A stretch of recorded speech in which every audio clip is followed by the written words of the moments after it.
Saksakallan gunarnavasya Vande Guru Sri Charanarvindam.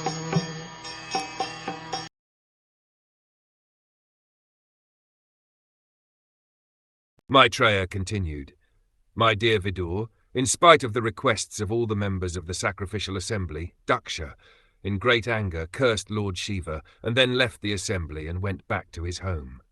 Anger is so detrimental that even a great personality like Daksha, out of anger, left the arena where Brahma was presiding and all the great sages and pious and saintly persons were assembled.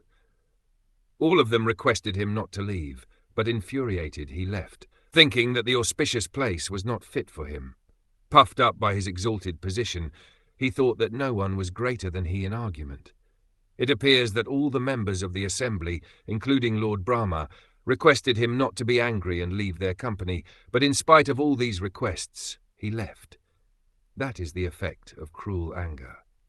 In Bhagavad Gita, therefore, it is advised that one who desires to make tangible advancement in spiritual consciousness must avoid three things: lust, anger, and the mode of passion.